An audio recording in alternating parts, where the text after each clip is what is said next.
Welcome to Wisdom of the Elders with Iya Ifetayo and Iya Efunlayo on Awakening Airways.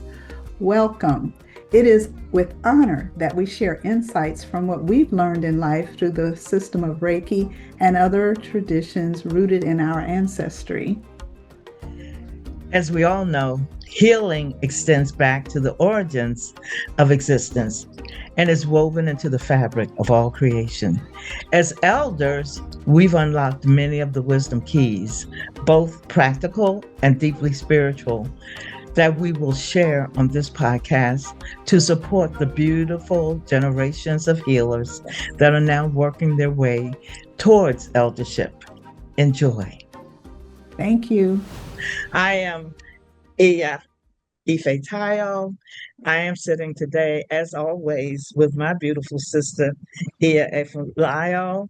And we're going to share today a subject that's very dear to our hearts in our Reiki journey, the title of which is Healer, Heal Thyself. Thank you, Ifetayo, my dear friend. And it's an honor to be here today to share my personal healing story with Reiki because um, it's why I am able to be here today because Reiki is a part of my Right. total life healing process. Yes. I first heard about Reiki early on, like probably in the late 70s, early 80s, and I was curious about it. Um, but at that time, Reiki training was very expensive. And I chose, well, I think I'll look at some other things. And I did. And I went on for quite some time hearing about Reiki at different points in time, but never ventured to really understand what it was actually about. I was always fascinated by energy healing. And I come from a background where I was raised in Christianity and church where we did laying on of hands when you pray for people and things of that nature. So I was comfortable with the concept, but didn't quite understand what specifically Reiki was all about.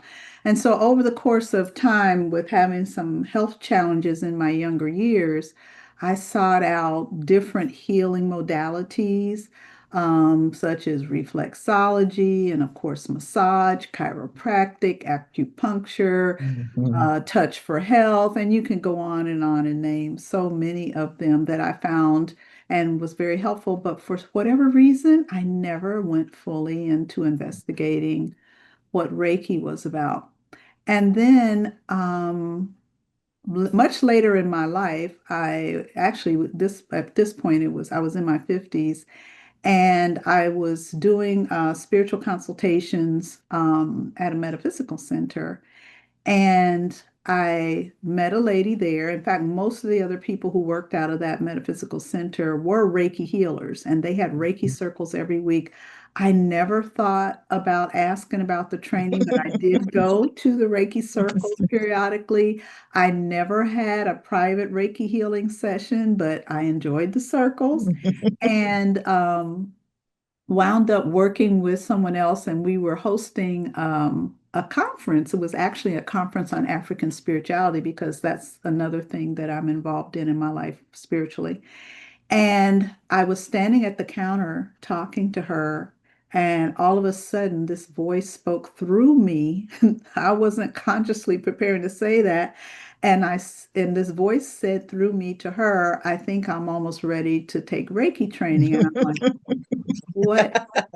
What? Now, I wasn't afraid or freaked out or anything because that was something that happens to me frequently.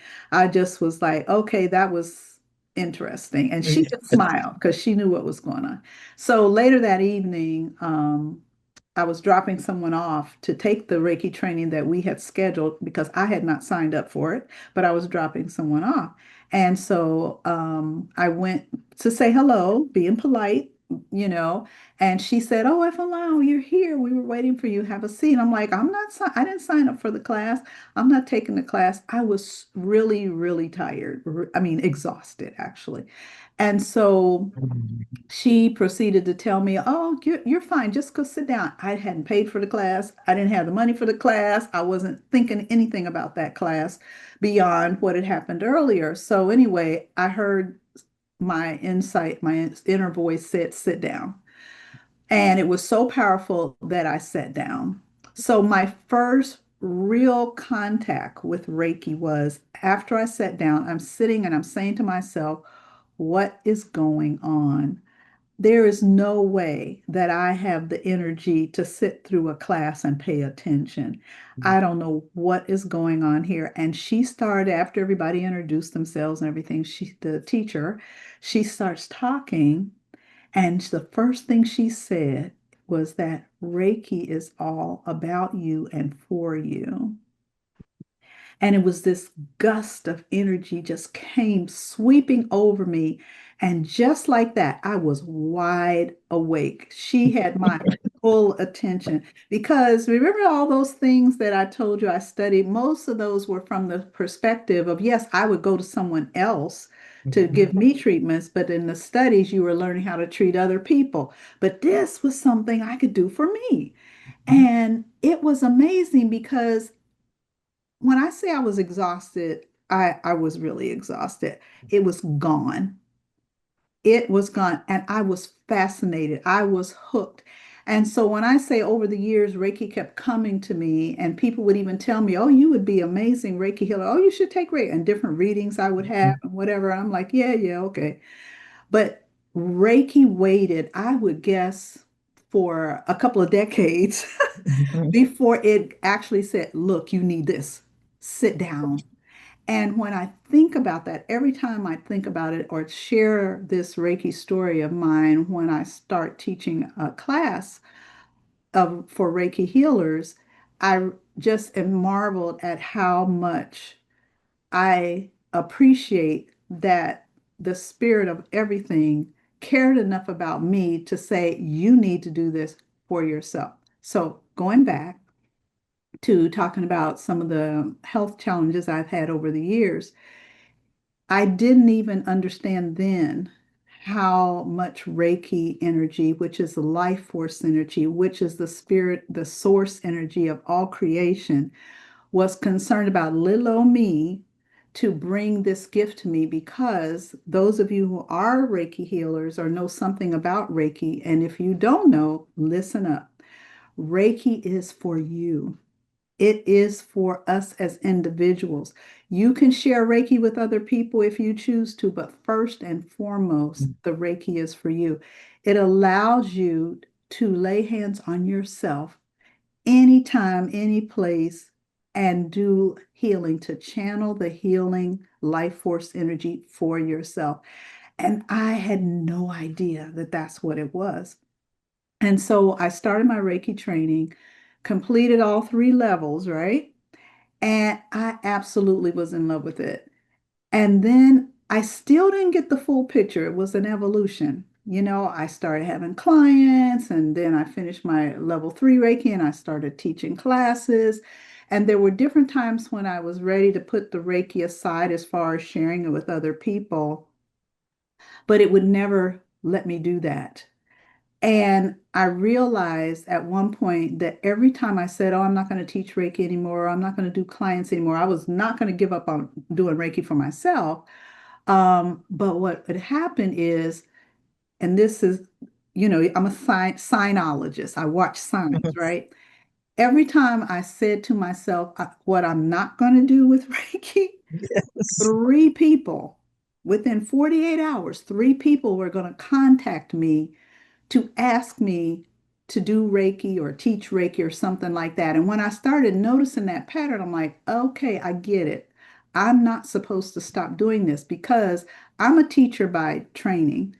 And the way I teach is if I'm going to teach something, I don't care how many times I've taught it, I'm going to go back and study.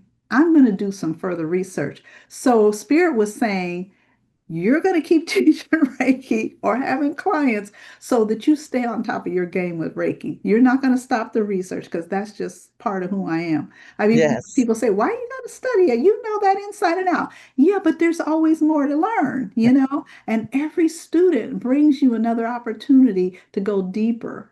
And so I picked that up, and so I did. So, pandemic comes. Okay, so here we are, fast forward to the future, right? And my spirit kept worrying me to go to the doctor. And I'm like, I'm fine. There's nothing wrong with me. And it just kept on. So I know enough about spirit and the way my intuition works that I need to listen. So I called the doctor's office. I was in between doctors. So I had done a reading and picked this doctor, but I hadn't been. So I called and I was trying to make an appointment as a new patient. And I was talking to the office manager and she said, "Are you sick?" And I said, "No, I'm not, but I'm concerned that if I become sick during this pandemic, that I don't have a primary care physician." And she said, "If you're not sick, you don't want to come in here." And I said, "I know, but the website said that as a new patient, you have to see the doctor." This lady says to me, and I had never heard of this before. She said, "Well, here's what I'm going to give you my private line number. And if you get sick, I will make sure that the doctor sees you." And I said, Yes. "Really?" And she said, "Yes, I'm going to do that for you because you don't need to come up in here if you're Mhm. okay." Now, I'm in my 70s when this was going on. So she was really being cool. Like, "You're an old lady. You don't need to come up in here." So, sure enough, we set an appointment for several months out. And she said, "If this thing is not over by then, you just call me and we'll reschedule that, whatever." So, time went, things lifted. I go in. Doctor runs all these tests, do the new blood work. You know how it is when you go to a new doctor, they do everything. But I had never had the extensive panel of blood work that this doctor ran on me. So when I go back for the results, comes out to find out that I had a blood condition that impacts my immune system, and we're in Mm, the middle of a pandemic. mm. And I was flabbergasted. I was horrified that this was happening, that nobody diagnosed this for me. Because the first thing I asked her, I said, "Well, how did I get this?" She said, "You've always had it." I said, "What do you mean I always had it?" Nobody ever told me this before. I've been in hospital, had a couple of surgeries over the years, and been to doctors for this, that, and the other, and nobody ever told me this. And she explained to me that the medical community was being so much more meticulous because of the pandemic. And they put us on these scales. And if you fall within a certain range of this, that, and the other, well, I was right on the cusp before they diagnosed the blood condition that I have. So I was just speechless about the whole thing. So I get home and I'm talking to my son and I'm telling him what happened. And we're just sitting there like, oh my gosh. And it hits me that Reiki, when I started thinking about how did this happen, it hit me that Reiki sustained me. The energy of Reiki empowered my aura, my energy field, my life force, so that I did not get sick all these years. Now, when I say didn't get sick, I don't mean that I never had any illness, but nothing catastrophic. Yes. Nothing catastrophic. There were a couple of times I got sick out of the country. If you've ever done that, you never want to do that again. But I didn't die, you know. I got over it.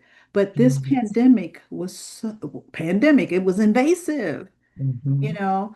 Um, if I had gotten that, it could have been tragic. And so the life force energy, the spirits that walk with me cared enough that Reiki stayed with me all these years. It kept coming and kept coming. And to the point it just took me like, "Stop right now, sit down in that chair and do this class." And I know beyond a shadow of a doubt that that is something that kept me going and kept me alive. And so, looking at my life from that perspective, that self healing that I would do every single day, That's what sustained me. In addition, and here's the another gem that I just love about Reiki, when you give a Reiki healing, because you are channeling the life force Yeah. energy from the universe, you are Yes. also receiving a Reiki Yes. healing. And Yes. that's the other reason that the spirit of Reiki would not let me stop teaching or having clients. So I tell you, I'm just amazed every time I tell the story and I hear myself tell the story because Reiki, to me, Reiki is prayer, Yes. Reiki is love, Reiki Yes. is compassion, Reiki is Yes. grace.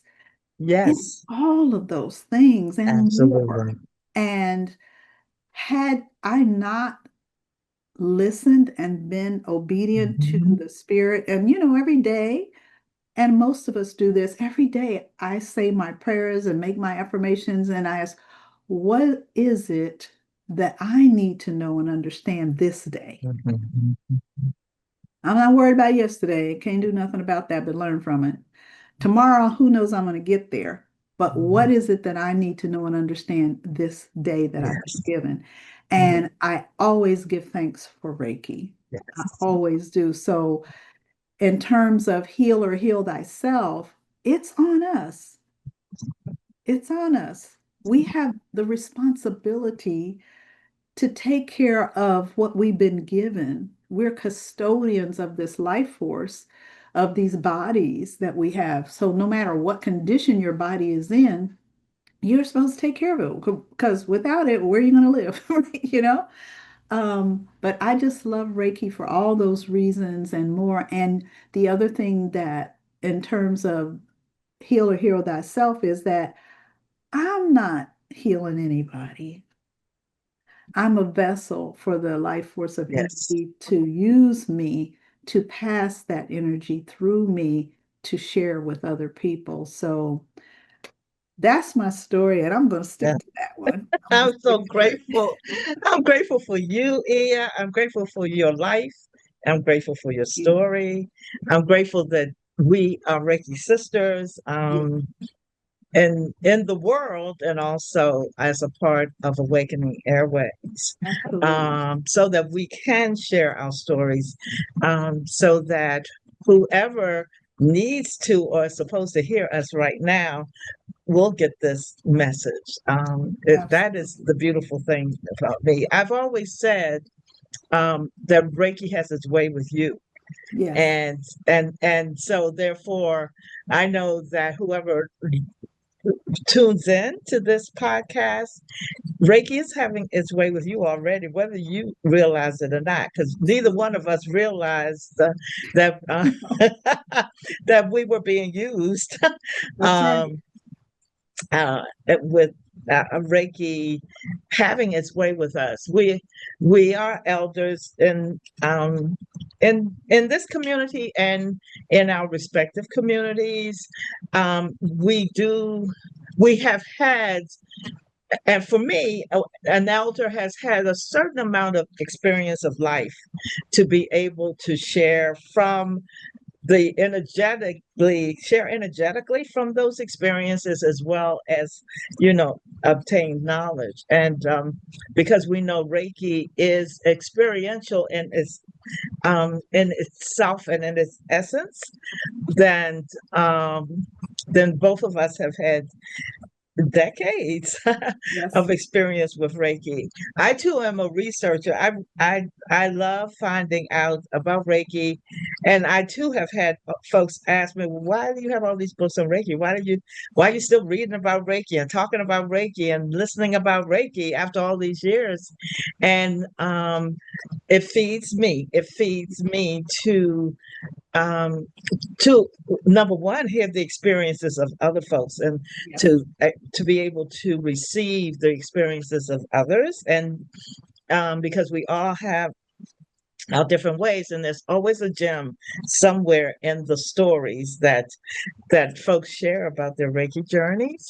And also there are some particular teachers around the world who have had different experiences, who have learned firsthand. Either they've been in Japan and have studied a lot of from students of Makai Usui, or they are scholars in the studying of the culture and the history from which Reiki has come to us. So that's a little bit about a part of why I love Reiki and my love for Reiki. Um, Similar to Ia, I spent many years receiving Reiki. It's been 40 years that I've been receiving Reiki, and 30. I've been teaching or have been sharing Reiki. I became attuned Reiki 1 30 years ago. But when friends of mine in Washington, D.C., where I'm from, were becoming Reiki in the 80s, I just wasn't feeling a calling to that particular practice. I was working for Congress and the House of Representatives at that time. And I was a single mother raising my children, and very, very grateful that my friends were becoming Reiki. I had become a meditator by then and had been introduced to a metaphysical Christian church that was mostly African American population, and with an African American minister was who held such a vast um, range of experiences and knowledge. So he brought to our group, our congregation, many people from many backgrounds to share with us about many different spiritual paths and practices. So it was from this group at this particular metaphysical church where the first Reiki teacher in Washington, D.C., came to meet us and tell us about Reiki. So that was in the early 80s. And as I said, my friends were becoming Reiki, and one did become a Reiki master, and she did pay $10,000 for that. And at the time, as Ia mentioned, Reiki certifications were quite costly. But that still wasn't a hindrance for me. I just did not feel a draw. And one of the things I remember telling my friend Helen, who eventually became my first Reiki teacher, was that I knew I had good energy. I knew that from the time I was a child, I would say four-ish, I can remember, I would sit at the feet of my grandparents and I would just rub their feet. I was just drawn to that. At the time, we had Vaseline that I would use, and I would rub Vaseline in my little hands, and I just would massage their feet. I don't know how it started, where it came from, and I don't believe my grandparents asked me to do that. It was something that I offered, and because they loved it, I continued to. So I knew that touch was something for me, was an infinitive, was a gift. But again, over time, I went to school, became educated, and that knowing about myself um, dissipated, just disappeared for a while, went underground until my friends were becoming Reiki, and I could share that story, but it still didn't connect with me that would be. And so towards the end of my stay at Congress, though I was beginning to, I would have itching hands, rubbing hot hands. I didn't know why. Why would my hands, I had to rub them all the time. This was my 9th year working for the House of Representatives, and I've I knew I just wanted to touch people, and I began to study short classes that I could get quickly certified in, like reflexology and acupressure. I could take weekend classes, and yet Reiki was not at least I wasn't hearing Reiki's call.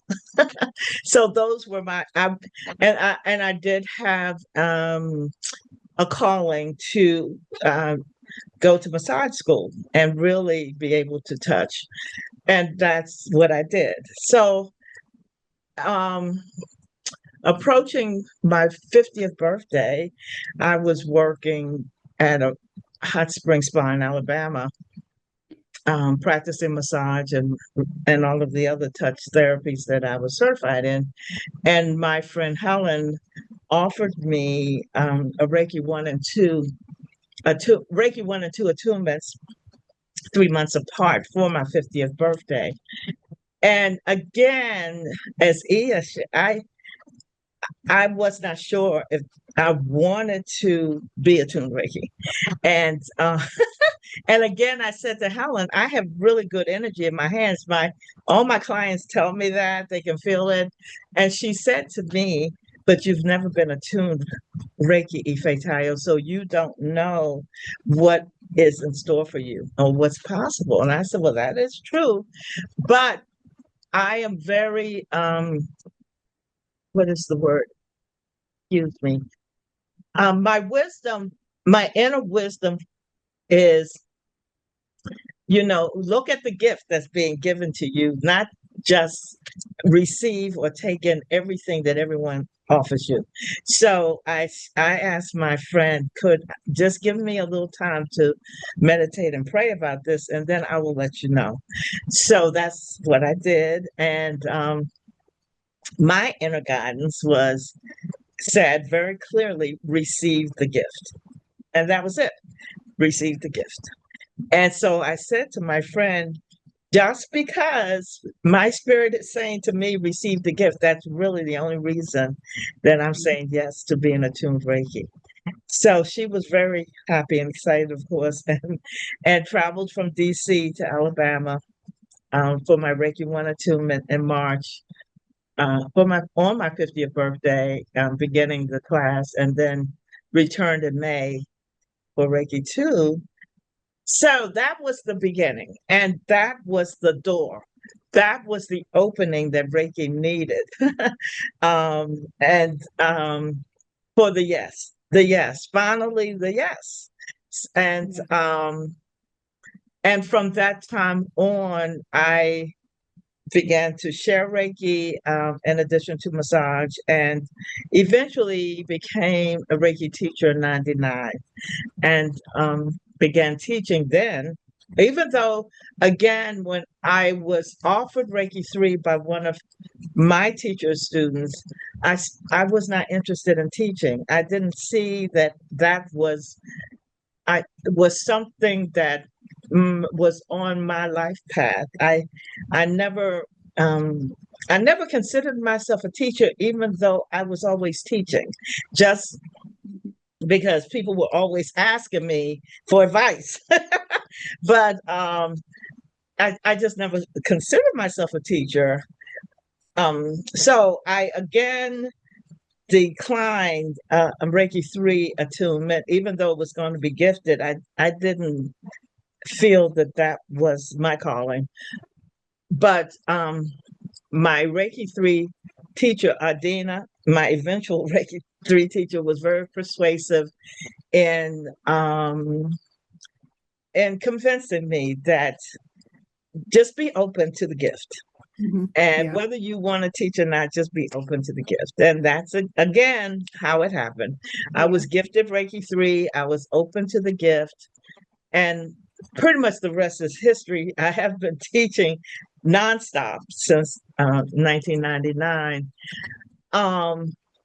And Ian and I had we had a bit of a conversation before this podcast where the realization came forth just really clearly. What, how can I say it? Reiki was waiting for me to say yes for my own healing.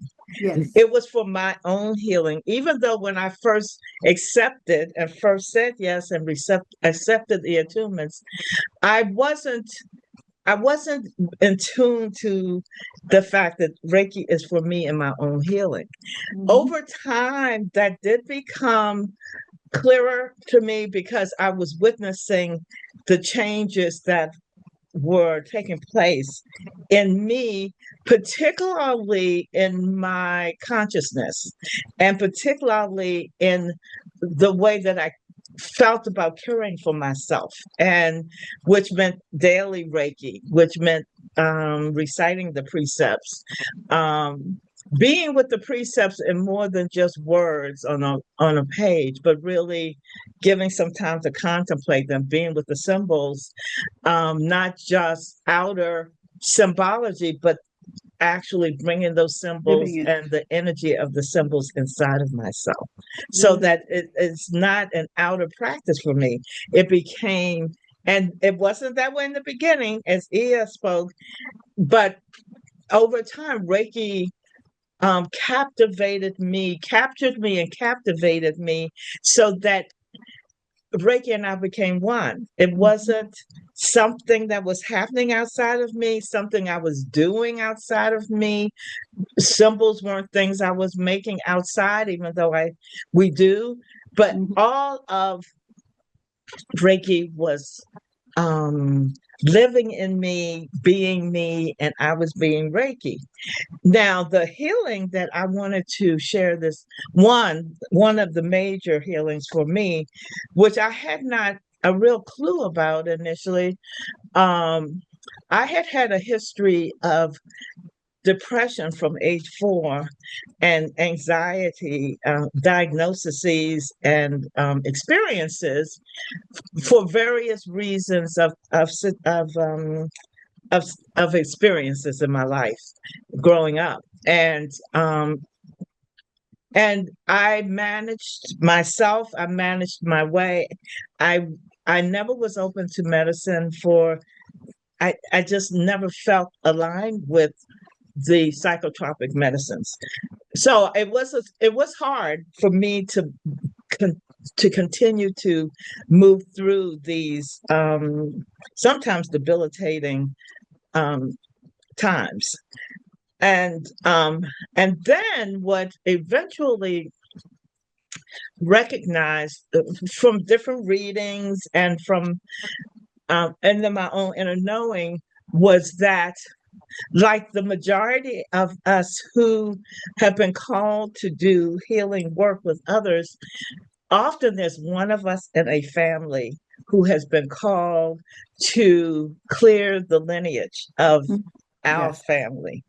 Yeah. That we can talk, Ia and I can talk, we can talk to almost anyone in our circle of friends, healing friends, spiritual friends, and we will find out, well, I'm the one in my family. I'm the one who does this work. I'm the one. So that's my story also. I knew I was the one. We all kind of know we're the one because we'll get drawn to certain practices.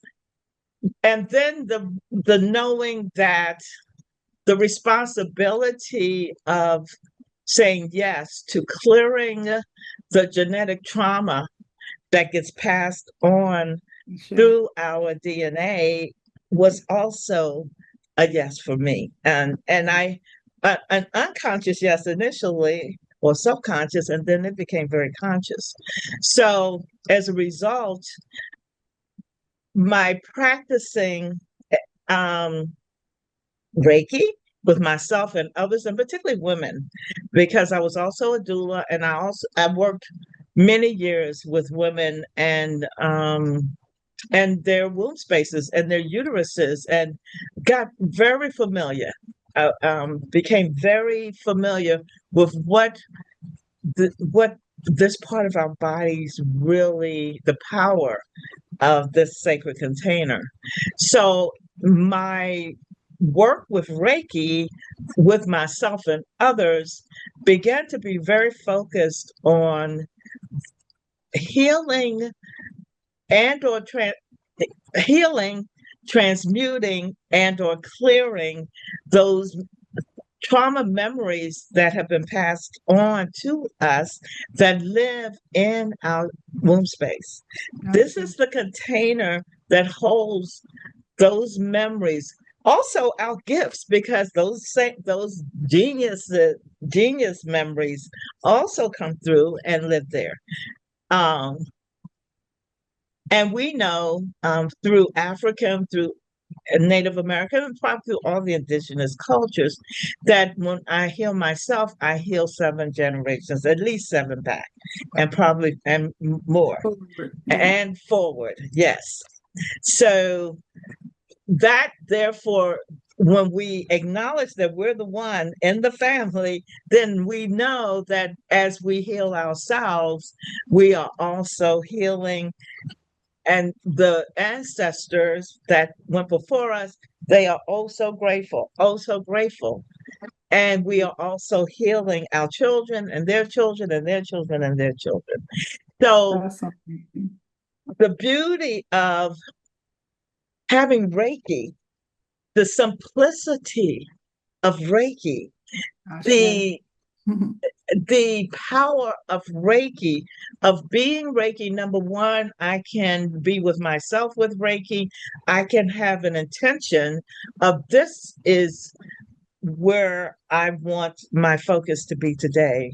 I want my focus to bring more light into this sacred container, my womb space, or I want the focus to transmute some of the fear and the pain of my ancestors, and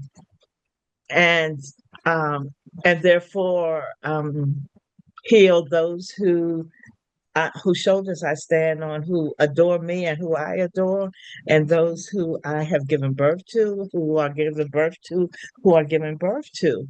Um, so it just became really clear to me that this is really what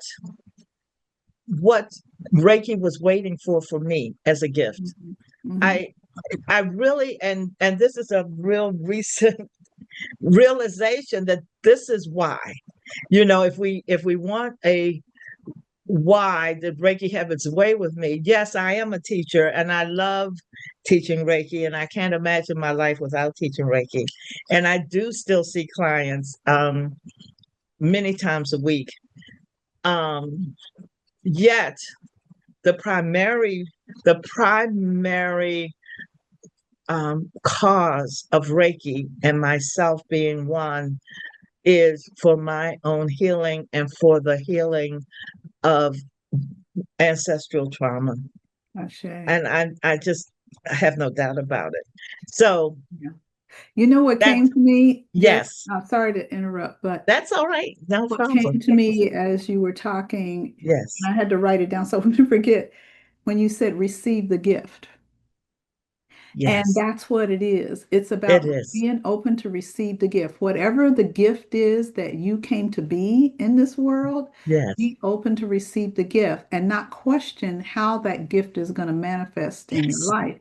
So, had I not listened when I was yes, being chastised to sit down, yes. that would have delayed, just delayed my That's receiving of the gift that's because right. Reiki had been coming and coming, and it's like, oh, I'm here, come over here. But I'm like, you know. But when I was chastised and I listened, because, like I said, being a sinologist, it's like, okay, because we pray every day I Yes, want to know what's my purpose? yes, What is my yes, destiny? And all yes, the time, Spirit is showing it to us. yes, And yes, sometimes we can't see. It's like, I'm over here, yeah, you know.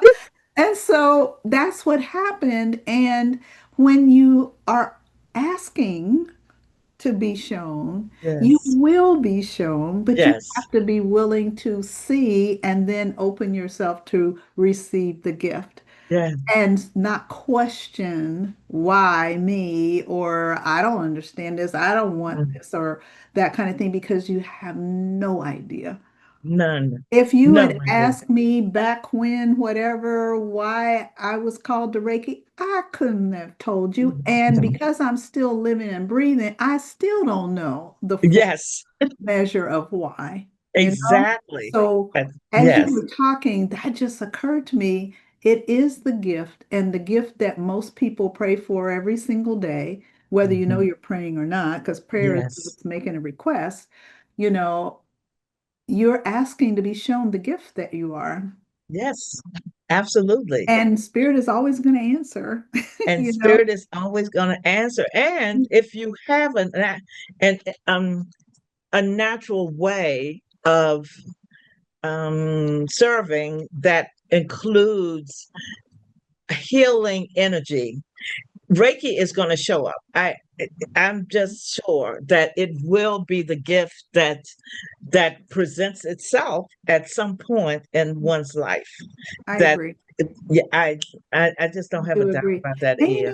another thing that's occurring to me, because I get asked this all the time, Yes, is that, well, why are you, as an African descended person, studying this Japanese thing? yes, Aren't there some African versions of that? Yeah, there are. yes, yes, But to me, and I have felt like this for many, many years, is that there's only one source energy that yes, created all the diversity that we have absolutely. on the planet. And Yes, so that energy can manifest however it wants to. yes, And when we think about the founder, Dr. Mikao Usui, of the Reiki that we practice, because there are many yes, Reikis, he wasn't the only yes, one, yes. but his quest was not to go and find a healing modality. Right. His quest was to Yes, find the purpose of his life. He was on a yes, spiritual quest. And so when yes, we talk about spirituality, yes. it doesn't matter how it comes. The So, point is, it's there. And if you're seeking that, be open to the gift, however it's it's wrapped when it's presented to you, absolutely and not get into this thing, this culture versus that culture that or the other culture, right. does not matter, because at the end of the story, we are all just pure energy. That we're all pure energy. That's There it. is no separation at all. Energy cannot be separated. No, It can be individualized into each one of us as we look and as we our bodies, but in truth, there is no separation. There is only one. they're the So the same. traditions that we practice, healing traditions, spiritual traditions, they all came from one source. That's And however they splintered out into the different ways, as long as we are recognizing and feeling the truth that underlies all of them. There is a truth that underlies all of them. absolutely. And for me, that's my go-to. Where am I finding the truth in all of these little nuggets and pieces? I want to bring up our names, and this is a little aside Okay. from what we had talked about, but if you might, everyone might know, is we both are IOs at the end of both of us. And when I received my name, I was 43, I think 45, something like that. And I wasn't familiar with my name. Ife Taya, I never heard of it. And it was a meeting of a man who was a priest in this particular African spiritual tradition. And I had been reading but I wasn't, again, I had not said yes to the gift. So I met him, and in a long conversation we had, as we were parting, he said to me, "You are Ife Tayo." And I had a little attitude because I wasn't asking for a name, and I wasn't, and I just, we were just having a conversation, which I thought was lovely. And he said to me, "Ife Tayo means love that brings joy." And again, it's a Reiki connect. I'm bringing this forward because it's not an accident. It's not an accident that we both are joy. Io means joy. And the fact that we are so deeply connected, Ia Yeah. and myself. But this is again to me the way of life when you're open to being um, directed to your life path, to your way. And I received my name. I put it on an altar. I was still being called Jacqueline, which is now my legal middle name. But it took me several years before I finally just surrendered. But the gift of this name has been similar to me as the gift of Reiki. It is, I am not separated from Ife Tayo, nor is Ife Tayo separated from me. It is who I am. It is who I am. It is not just a label or a title. Reiki is not just a label or a title. It is who we are. Ashe. And and then we have rituals and initiations and ceremonies and attunements that align us even more deeply to the truth of who we are of these practices and our names. So I just Yeah, wanted that's to end my interesting. Thank you conversation. for bringing that up because Yes, my name, Efunlayo, means white chalk brings joy. And the white chalk is yes, the Efun is a ritual element that we use in yes, the spiritual African spiritual system that I'm initiated to. My name was given to me as a part of initiation process. And the significance of the name to me is that I'm the kind of person that generally I have a lot of anxiety yes, and fears about things, because we're all conditioned by our upbringing. But the beauty of that conditioning is that we choose that path to come in for the things that we need to learn and yes, explore during our lifetime. And so for me, I may experience something, and no matter how it approaches me, the first thing I'll do is like, oh, wait a minute, as opposed to white chalk brings joy, brings to me to remember there's always joy in everything. And I have a second name. These are Yoruba names. yes, And it's Ayolaye. That was my first one yes, through a different initiation process. And that one means joy comes to earth. And so the second name, Ephonlio, is reminding me that the spirit that walks with me is a spirit of calm and peace and enlightenment, white yes, cloth. yes, And so, with both of those names, and when you have a name, the significance of name is that every time you speak your name or someone speaks your name, the energy of that resonates within you. So, I'm mhm, constantly being reminded to yes, find the joy. yes, Don't get hung up on the dark side. You don't need to go yes, over there and stay. Come on yes, back.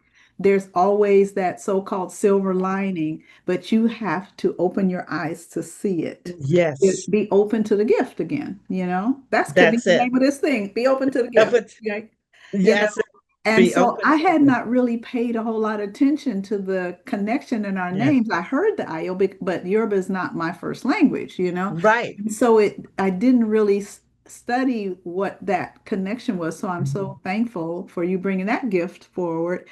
But Yes, life is about finding balance and about finding peace, finding grounding. And when you mhm, find those things, then you can connect with the joy. And so we absolutely. have to have both. We have to We have have the to ups have and the both. downs, Yes, but that reinforcement of my name always reminds me, find the joy, Lio, because that's a lot of people call me Lio. liar. Joy, Yes, you know, don't get hung up and worry like, well, what's this? What's that? Wait, what? yes. That conditioning, that old conditioning. Yeah. So that's awesome that thank you for that. Well, I also feel Reiki had a lot to do with me living my name. I because I was not feeling Definitely. all of this when Nope. I was given this name. I was not in a place of joy. I was not in a place of. I always loved people, but the as we grow and deepen in our essence, love becomes it grows and it deepens in its essence. Um, so I became Reiki, I would say 5 years after I received my name, and I really attribute Reiki as being a support of my heart and spirit to heal enough that I can walk as love that brings joy. That is my essence. That's how I show up. And I wasn't that before Reiki. That's So, interesting because I received my two names before I became Reiki. yes, And so I needed those shifts through those spiritual yes. initiations to be even more open to the But Reiki to because I had Reiki, not become attuned to listening to the guidance that was there yes, for me. So it yes, helped me to be more ready to yes. receive that. Yeah. Oh, beautiful. Life is Well, amazing. It really life is. is amazing. Reiki is a gift that is never stops giving and Ever. amazing. And Yeah. we're so grateful to have been able to sit with you today as Yes. wisdom keepers, elders, and wisdom keepers. And yeah, we'll share with you how that we can share this, how to find us, how to Yes. find. Thank Yeah. you so much. I've enjoyed this conversation and I'm grateful for the opportunity to have this platform for us to share with all of you, but even more so selfishly to help me expand and have conversation to expand my understanding and connection to life and to Reiki. So you can find us on Awakening Airwaves. We're Yes. on all the different podcast streamings. And please like and share and subscribe. And thank you again for listening. And we hope to see you when we do our next episode. Thank you so much. Thanks, Ia. Thank you. Thank you, Ia. Beautiful. Thank you so much.